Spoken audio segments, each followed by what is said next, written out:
వి gold trusted gold buyers తాకట్టులో ఉన్న బంగారాన్ని విడిపించి ఈ రోజు ఉన్న మార్కెట్ ధరకే కొనబడును. మరిన్ని వివరాలకు సంప్రదించండి 77107720.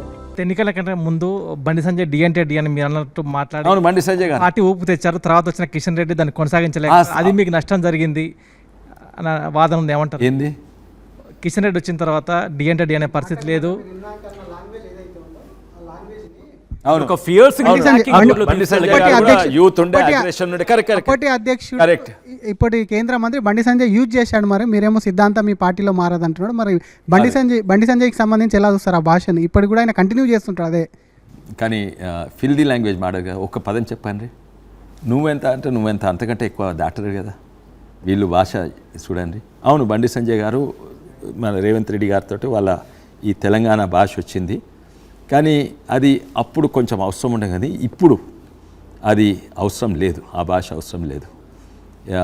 ఇప్పుడు రామచంద్రరావు గారు ఉన్నారు.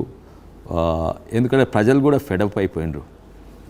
అండ్ అది మీడియా కూడా నేను ఆ భాష మాట్లాడతాను అనుకోండి, నావి తిప్పి తిప్పి తిప్పి చూపెడతారు. నేను ఉన్నట్టు మాట్లాడితే కొంచెం ఎక్కువ చూపెట్టారు. సో అది ప్రజల పాపులర్ అయిపోయింది. ఇప్పుడు ఆ పాపులారిటీ పోతుందని నేను అనుకుంటున్నా.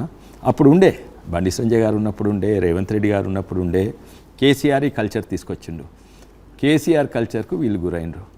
దానికి ఎగ్జాక్ట్ ఆపోజిట్ చెప్పాలంటే, ఎగ్జాక్ట్ ఆపోజిట్ కేసీఆర్ ఈ కల్చర్ తీసుకొచ్చిందంటే ద రివర్స్ కల్చర్ తీసుకొచ్చింది చంద్రబాబు నాయుడు గారు. వెనకట రాజకీయ నాయకులు అంటే తెల్ల షర్ట్ వేసుకోవాలి, జేబులో పెన్ ఉండాలి తప్పక. ఎందుకంటే పెన్ అంటే వీళ్ళు చదివినోడు, ఎడ్యుకేటెడ్ అని. అండ్ ఆయన భాష సాధారణ భాష ఉండొద్దు, మీకంటే మోర్ రెస్పెక్టబుల్ లాంగ్వేజ్ ఉండాలి. అయితే అప్పుడు పాత కాంగ్రెస్ వాళ్ళు కాదు, ప్రతి ఒక్కరు కమ్యూనిస్టులు అందరూ కూడా గౌరవనీయ మాటలు మాట్లాడేది. అయితే దాన్ని ఆ రాజకీయ తెలుగుయే మారిపోయింది. తర్వాత ఒక్కటి చంద్రబాబు గారు మాట్లాడు మొదలుపెట్టింది ఏంటంటే, మేము అక్కడ చర్చించడం జరిగింది, అక్కడ పోవడం జరిగింది. మేము అక్కడ పోయినామని కాదు అంటే ఇంకా రెస్పెక్టబుల్ భాష, సాధారణ భాష. ఇప్పుడు అది మొత్తం కాంగ్రెస్ పార్టీ అన్ని పార్టీలు అదే వాడుతున్నది. అంటే ఫిల్దీ లాంగ్వేజ్ కాదు, రివర్స్, మోర్ రెస్పెక్టబుల్ లాంగ్వేజ్ తెచ్చిండ్రు ప్రతి ఒక్క పార్టీ. ఇప్పుడు అందరు కూడా ఫస్ట్ అది ఓన్లీ తెలుగుదేశం చంద్రబాబు నాయుడు గారు మాట్లాడేది, ఎన్టీఆర్ కూడా మాట్లాడకపోయేది.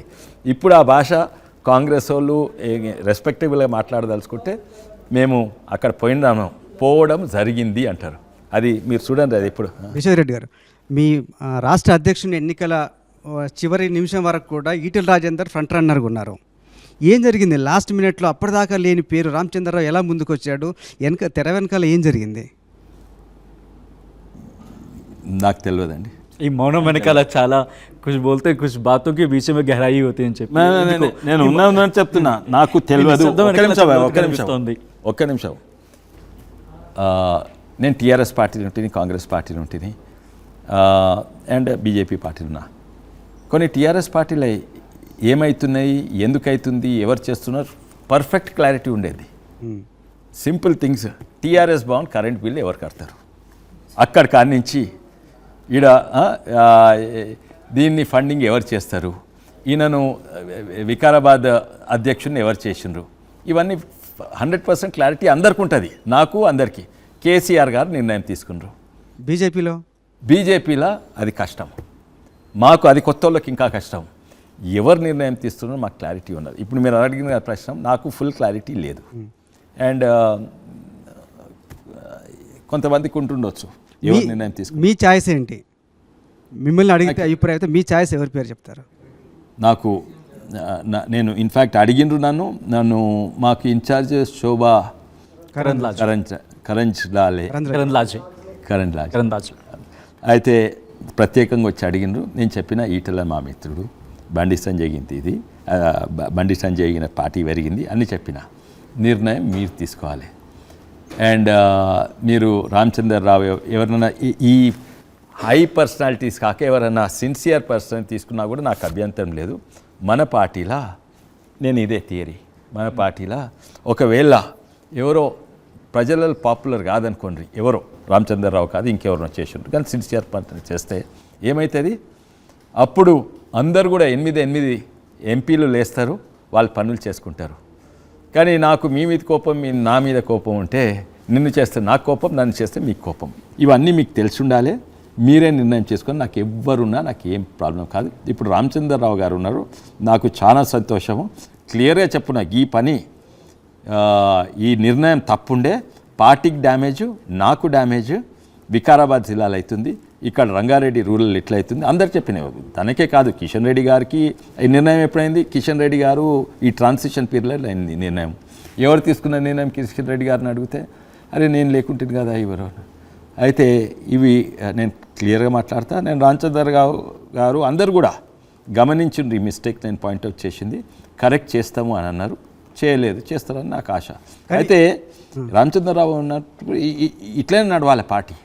అదే చేసిన అలుగుతా, లేకుంటే చేసిన నేను పార్టీ ఇడ్చి పెడతా, పార్టీ నేను ఇప్పటివరకు ఏ పార్టీని బ్లాక్మెయిల్ చేయలేదు, ఇంక్లూడింగ్ టీఆర్ఎస్, ఇంక్లూడింగ్ కాంగ్రెస్.